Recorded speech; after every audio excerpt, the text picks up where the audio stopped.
Parents, आज हम mock test series 2 देखेंगे जिसमें हम 20 क्वेश्चन सॉल्व करेंगे जो कि पॉलिटी और ज्योग्राफी का कॉम्बिनेशन होगा।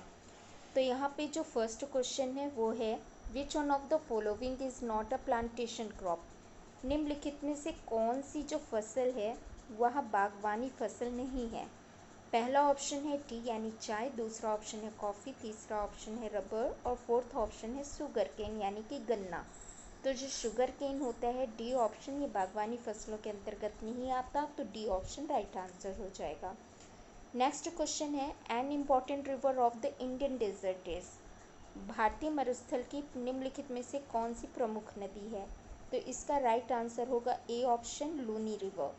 लूनी रिवर जो होती है ये राजस्थान की मुख्य नदियों में से एक है और एग्ज़ाम के लिए काफ़ी इम्पॉर्टेंट है। ये लूनी नदी आगे चल कर के थार डेजर्ट में, थार के मरुस्थल में विलुप्त हो जाती है, सबमर्ज हो जाती है। ओके, इसलिए लूनी नदी को, लूनी रिवर को याद रखना है। अगला क्वेश्चन है Dal lake in Kashmir is dash dash type of lake. Kashmir में जो डल लेक है, डल झील है, ये किस प्रकार की झील का उदाहरण है।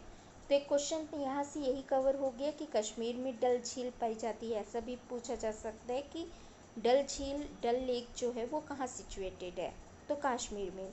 अब सेकंड है कि किस तरह की लेक है, तो इसका राइट आंसर हो जाएगा A option glacier lake. Okay, now next, Bharat में पूर्व की ओर बहने वाली नदियाँ कौन सी हैं। ईस्टर्न पूछा हुआ है। जनरली यहाँ पे ईस्ट न पूछ करके अक्सर वेस्ट यानी कि पश्चिम दिशा पूछा जाता है। मैक्सिमम क्वेश्चन वेस्टर्न रीजन से, लेकिन ईस्टर्न भी घुमाया जा सकता है कभी कि कौन से ईस्टर्न है या नहीं है।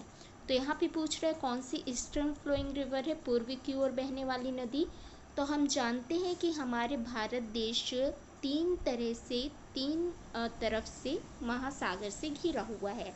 यदि हम इंडिया का डायग्राम देखें तो इंडिया में हम कैसे यहाँ पे जान पाते हैं कि मैक्सिमम जो नदियाँ हैं वो ईस्ट की तरफ, पूर्व की तरफ बह करके वे ऑफ बंगाल, बंगाल की खाड़ी में गिरती हैं।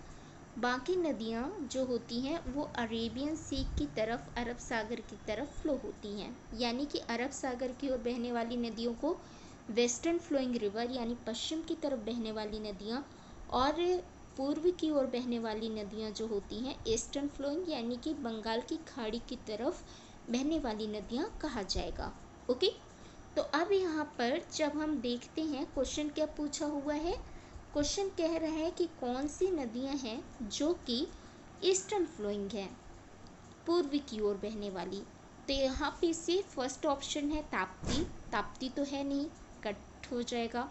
देन है स्वर्ण रेखा, देन है नर्मदा, नर्मदा भी नहीं है। ये वेस्टर्न फ्लोइंग रिवर हैं, दो बहुत फेमस रिवर जहाँ से बहुत क्वेश्चंस आते हैं।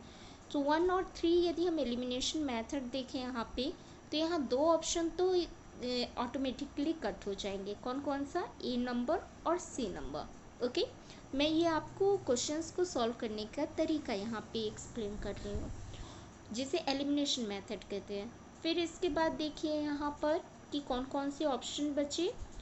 तो यहाँ पर आपके सामने दिख रहा है पेरियार। पेरियार भी क्या है, ये वेस्टर्न फ्लोइंग रिवर है, तो फिफ्थ भी नहीं है, मतलब कि यहाँ पे डी ऑप्शन भी हम कैंसिल कर देते हैं। अब बचा 2 और 4, तो स्वर्ण रेखा ईस्टर्न फ्लोइंग रिवर है, इसी तरह से पेन्नार भी क्या है, ईस्टर्न फ्लोइंग यानी कि पूर्व की ओर बहने वाली नदियाँ हैं। अब इन नदियों का ओरिजिन प्लेस क्या है, यहाँ से भी काफ़ी क्वेश्चंस बनते हैं, तो आपको वो भी याद रखना है।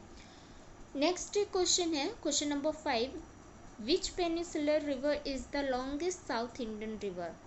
दक्षिण भारत की सबसे लंबी नदी कौन सी है। अब यहाँ पे दोनों टर्म यूज़ किया हुआ है, प्रायद्वीपीय नदी भी और दक्षिण भारत की भी नदी।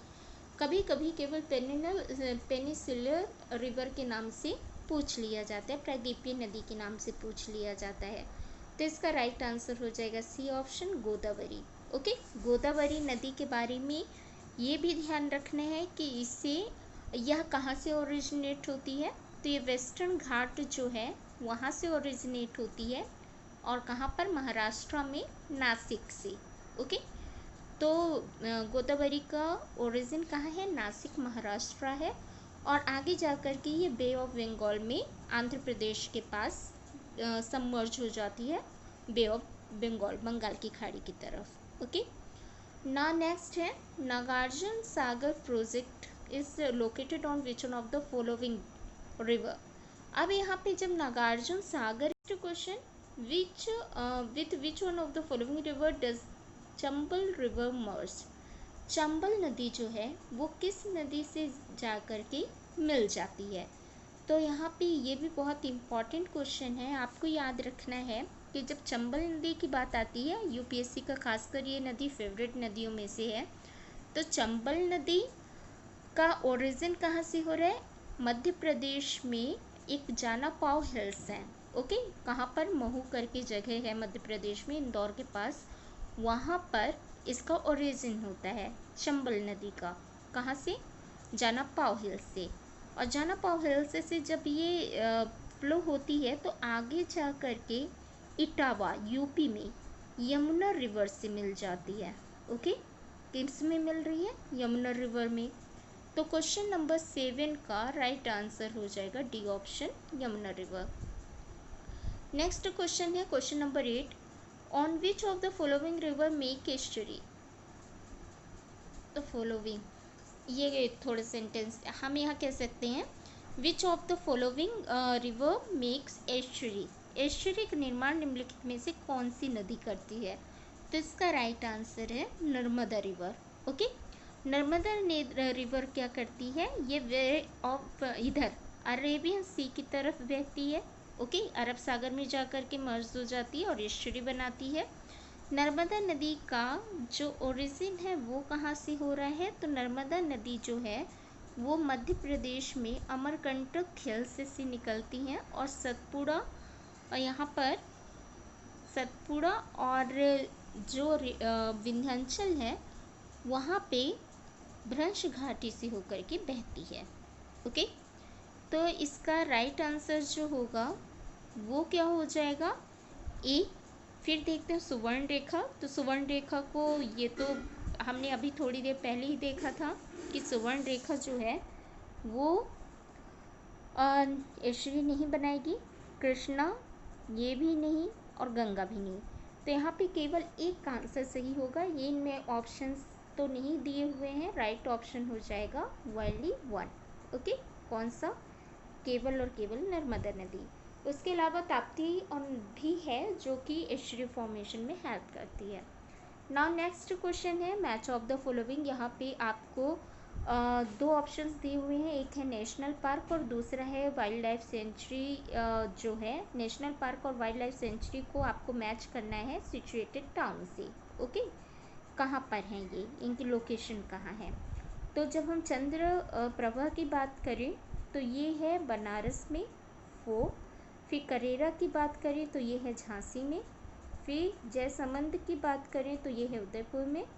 और फिर इसके बाद नाहरगढ़ की बात करें तो ये है जयपुर में। तो राइट आंसर हो जाएगा C option 4251। Now next question polity. Which of the following countries have an unwritten constitution. निम्नलिखित में से किस देश के पास अलिखित संविधान है? ओके, तो इसका राइट आंसर हो जाएगा यूके यानी ब्रिटेन।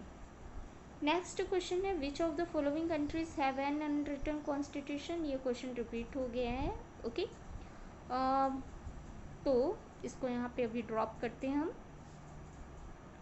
नाउ नेक्स्ट क्वेश्चन है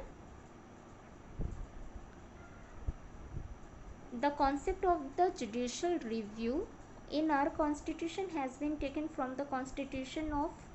तो यहाँ पे जो जुडिशियल रिव्यू है यानी न्यायिक जो यहाँ पर पुनर्विचार की बात की जाए तो इसका कॉन्सेप्ट हमने लिया है बी ऑप्शन यूएसए से। ओके, सोर्सेस ऑफ इंडिया में ये इसका वीडियो आपको मिलेगा।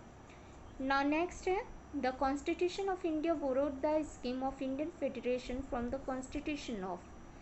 यदि हम भारतीय संघ की बात करें तो इंडियन फेडरेशन का जो कॉन्सेप्ट है ये किस देश से लिया गया है? तो इसका राइट आंसर हो जाएगा B option Canada. Now next question है, यहाँ पर मैच ऑफ द फॉलोइंग है, DPSP, emergency power, union state relations और अमेंडमेंट ऑफ द कॉन्स्टिट्यूशन। अब ये किन देशों से लिए गए हैं, ये हमें मैच करना है। तो जब DPSP की बात आएगी तो यहाँ पर राइट आंसर हो जाएगा आपका A option, constitution of Ireland. Emergency power, आपातकालीन जो शक्तियाँ हैं वो जर्मनी से ली गई हैं। संघ राज्य का जो संबंध है ये कनाडा से लिया गया है। और अमेंडमेंट यानी जो संविधान संशोधन है वो साउथ अफ्रीका से लिया गया है। ठीक, नाउ नेक्स्ट क्वेश्चन है, ये भी मैच ऑफ द फॉलोइंग है। यहाँ पे इंडियन कॉन्स्टिट्यूशन को मैच करना है उन कंट्रीज से जहाँ से कि ये डायरेक्ट है। ओके, तो यहाँ पर हम देखते हैं कि इंडियन कॉन्स्टिट्यूशन में जो भी हमने सोर्सेस लिए हैं वो किन देशों से लिए गए कॉन्सेप्ट्स हैं। तो पहला है, India as a union of state with greater power to the union, तो इसका राइट आंसर हो जाएगा कनाडा। फंडामेंटल राइट हमने USA से लिया है। DPSP हमने आयरलैंड से लिया है। और कंकरेंट लिस्ट इन यूनियन ये हमने ऑस्ट्रेलिया से लिया है। तो सामने ही आंसर्स दिए हुए हैं, 1 2 3 4 इसका राइट आंसर होगा।